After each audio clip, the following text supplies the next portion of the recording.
আজি দেখা গৈছে যে জগন্নাথৰ যিটো ৰথযাত্ৰা তাত আপুনি ৰথত উঠি পেলাই সম্পূৰ্ণ ভ্ৰমণ কৰি আহিলে। আজি ৰথযাত্ৰা উপলক্ষে কি ক'ব? আচলতে ৰথযাত্ৰা এইটো আমাৰ পুৰী ধামৰ যে পুৰী পৰম ধামৰ যে ৰথযাত্ৰা মহাপ্ৰভু জগন্নাথৰ চৈতন্য মহাপ্ৰভুৱে এদিন এই জগন্নাথ মহাপ্ৰভুক কৈছিলে যে সমগ্ৰ ভাৰতবৰ্ষৰ পথে পথে জগন্নাথ মহাপ্ৰভুৱে ভ্ৰমণ কৰি সকলোকে দৰ্শন দিব। আৰু আজিও এই নাহৰকটীয়া অঞ্চলৰ বৃহত্তৰ এই সমাজখনে এই হৰি মন্দিৰৰ এই পবিত্ৰ প্ৰাংগণৰ পৰা ৰথযাত্ৰা এই গোটেই নাহৰকটীয়া অঞ্চলত কৰিছে। আৰু এই ৰথযাত্ৰাৰ মাজেৰে উদ্দেশ্য হ'ল যে সমগ্ৰ মানৱ জাতিৰ কল্যাণৰ কাৰণে, সমগ্ৰ মানৱ জাতিৰ ভগৱত দৰ্শনৰ কাৰণে এই ৰথযাত্ৰাৰ ব্যৱস্থাটো কৰিছে।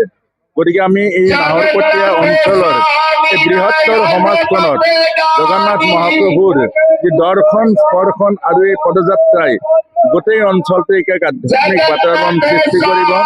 সমগ্ৰ মানৱ জাতিক একাত্মতাৰ মাজেৰে ঈশ্বৰ কেন্দ্ৰিক এখন সমাজ নিৰ্মাণ কৰিব। এই উদ্দেশ্যৰে মই লখিমপুৰৰ পৰা আহিছোঁ আৰু ইয়াতে এই অঞ্চলত প্ৰতি বছৰে আহোঁ। ইয়াত জগন্নাথ মহাপ্ৰভুৰ এই ৰথযাত্ৰাৰ লগত সংগতি ৰাখি 7 দিনীয়া শ্ৰীমদ ভাগৱত মহাপুৰাণৰ অমৃতময় জ্ঞান কথাৰ আয়োজন কৰিছে। আৰু এই অমৃতময় ভাগৱত মহাপুৰাণৰ জ্ঞান কথাৰ দায়িত্ব আমাক অৰ্পণ কৰিছে।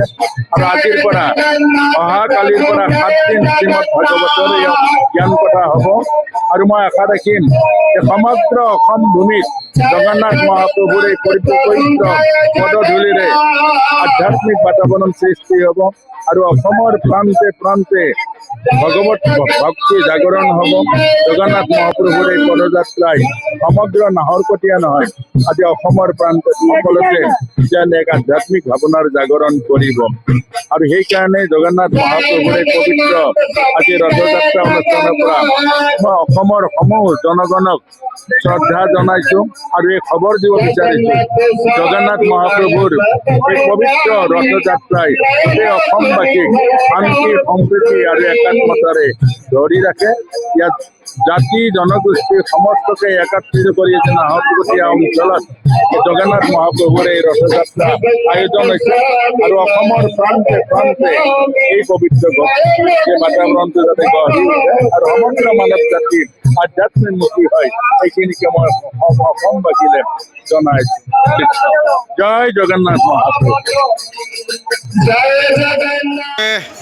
শ্ৰী শ্ৰী ৰাধাকৃষ্ণ মন্দিৰৰ উদ্যোগত যে ৰথৰ যাত্ৰা ওলাইছে, কি ক'ব? প্ৰথমে মই সকলো নাহৰকটীয়াবাসী ৰাইজক জগন্নাথ যাত্ৰাৰ শুভকামনা জ্ঞাপন কৰিছোঁ। আৰু আজি ইয়াত উপস্থিত থকাৰ বাবে সকলোক মই ধন্যবাদ জ্ঞাপন কৰিছোঁ। আমি কেইবা বছৰ ধৰি এই ৰথযাত্ৰা আজিৰ দিনটো যেনেকৈ জগন্নাথপুৰীত আজি ভগৱান জগন্নাথৰ ৰথযাত্ৰা ওলোৱা হয়, ঠিক তেনেকৈ আমিও নাহৰকটীয়া ৰাধাকৃষ্ণ মন্দিৰৰ উদ্যোগত আমি ইয়াত আজি বহুত বছৰ ধৰি এই ৰথযাত্ৰা আমি কৰি আহিছোঁ। আৰু দিনে দিনে আমাৰ ভক্তৰ সমাগমন বাঢ়ি গৈছে, খুব ধুনীয়া পৰিৱেশ এটা সৃষ্টি হৈছে।